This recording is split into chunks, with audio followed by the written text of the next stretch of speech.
이번 북한 소식을 하나 세 번째로 알려드리도록 하겠습니다. 지금 북한 문란이 났다고 아우성치는 북한 TV. 함경남도의 여러 지역에서 폭우에 의한 피해가 발생했습니다. 지난 8월 1일 요 8시부터 2일 19시까지 도쪽으로 평균 113mm의 비가 내렸으며 특히 함흥시, 신흥군, 락원군, 용광군에서 강수량은 145 내지 307mm를 기록했습니다.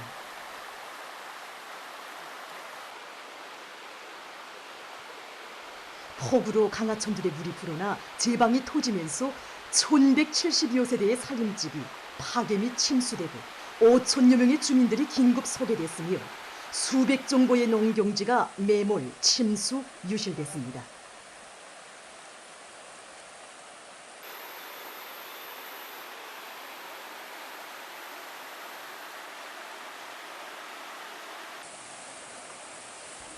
수십 개소의 16,900여 미터의 도로와 여러 개의 다리가 파괴돼서 차들의 운행이 중지됐으며 8,100여 미터의 강하천 제방이 피해를 입었습니다.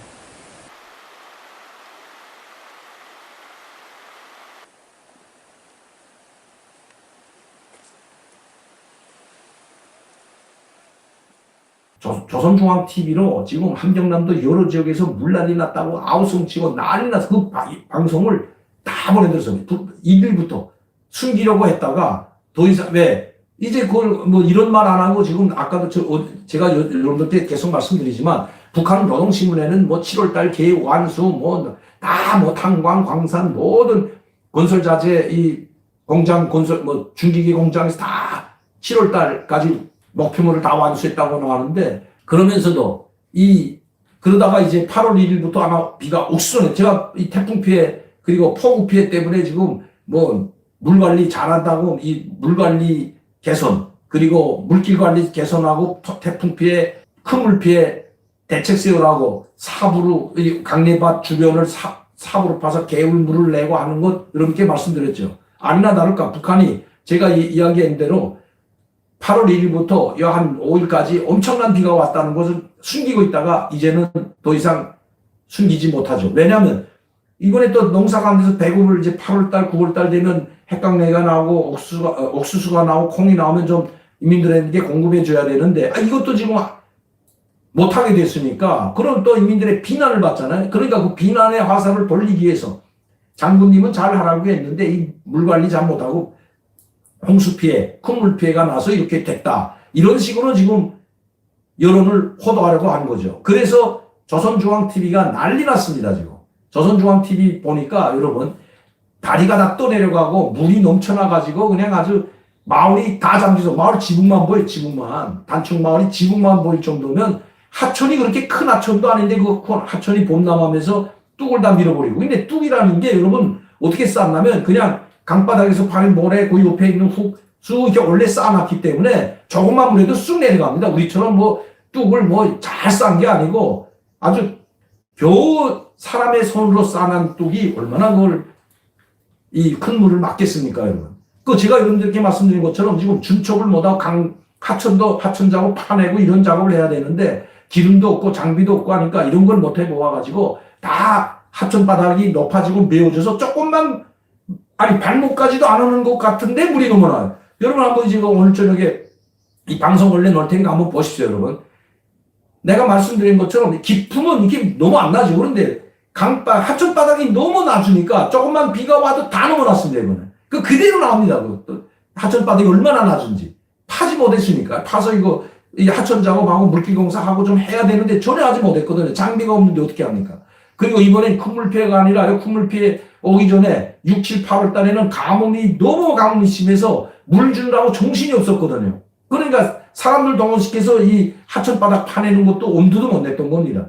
그러다 보니까 이번 조그만 비가 왔는데도 집중폭우가 또 떨어지니까 그냥 마을이 잠기고 이 하천이 범람해가지고 이 논바닥 그리고 얼마 안 되는 논마저 벼 심은 논마저 그리고 강내밭 집까지 다 잠겨버린 이 함경남도죠. 작년에도 함경남도에서 이런 사태가 벌어져서 김정은이가 직접 한경남도 8월 달에 내려가가지고 당전의 정치국 회의를 현장에서, 그리고 수해복구 현장, 그 기차 빵통 안에서 하는 것 조선중앙TV를 방영했잖아. 내가 이렇게 인민들 고생하는 거 현장 내려와서 간부들 불러다가 정신 차리라고 여기 정치국 회의한다고 보여준 거죠. 쇼하는 거죠. 쇼. 이렇게 해서 자기가 마치도 인민을 위해서. 근데 또 그러네 또. 이번에 또 큰물피해 조금 난 게 완전히 다 떠내려가고 잠기고 난리도 아닙니다. 이런 걸 보여줌으로써 우리가 농사가 안 돼서 열심히 자립자강, 농사를 자체의 힘으로 농사에서 우리가 먹고 살려고 했는데 이렇게 됐으니 국제사회에 또 좀 도와달라는 이런 메시지가 있을 겁니다. 그래서 통신선도 복원하고 이제 우리 정부에 아마 지원을 요청한 것 같습니다. 최근에는 남북정상회담 한다고 난리도 아니죠, 여러분. 뭐 판문점에 가서 뭐 수리를 한다, 판문점에 화상회의를 한다, 뭐 대면회의를 한다고 지금 호들갑 떨고 있는데 북한에서는 아직도 묵묵답답이지만 이미 김정은과 문재인 간의 이 소신이 왔다 갔다 할 때고, 그리고 통신선을 복구했다는 것 자체가 벌써 정상회담을 목적으로 하고 진행되고 있다는 것 우리 국민들은 다 알고 있는 겁니다. 지금 미국 전문가 그룹에서도 대륙 전문가 그룹 전문가들이 다 그것을 상당히 우려하고 있습니다. 남북 정상회담 해봤자 이제 얼마 남지도 않은데 북한의 핵 문제는 입도 뻥끗 못하고 비핵화에 대해서는 말도 못할 거다. 쇼하는 형태밖에 되지 않을 거다. 그리고 북한은 문재인 대통령 가기 전에 문재인 대통령을 이용해서 한반도의 평화무드로 되는 것처럼 되면서 받아먹을 건 받아먹고 이 상황을 더 연장시키기 위해서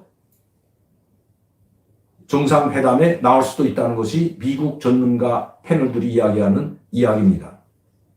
이 VOA의 자유아시아 방송에서 오늘도 그 문제를 가지고 전문가 패널들과 인터뷰하는 내용을 보도를 했는데, 이 정상회담, 3번의 정상회담을 하고도 아무것도 성과를 달성한 것이 아니라 오히려 더 후퇴하고, 김정은은 이 정상회담을 통해서 미국과 그리고 한국이 약점만 가득 잡아지고 이제는 그 약점을 이용해서 핵보유국으로 가려고 하는 그것만 더 강화시켜 주었다는 것이 전문가 그룹의 진단인 것입니다. 그것도 미국, 대북 전문가들이 하는 이야기라는 것입니다. 거기에 문재인 대통령이 끌려가는 것이 아니라 문재인 대통령이 스스로 그렇게 만들어가고 있다는 것. 바로 내년 대통령 선거, 가장 중요한 선거죠. 그 어느 때보다도 아마 치열하게 전개될 이 대통령 선거에 이용할 수 있다는 것을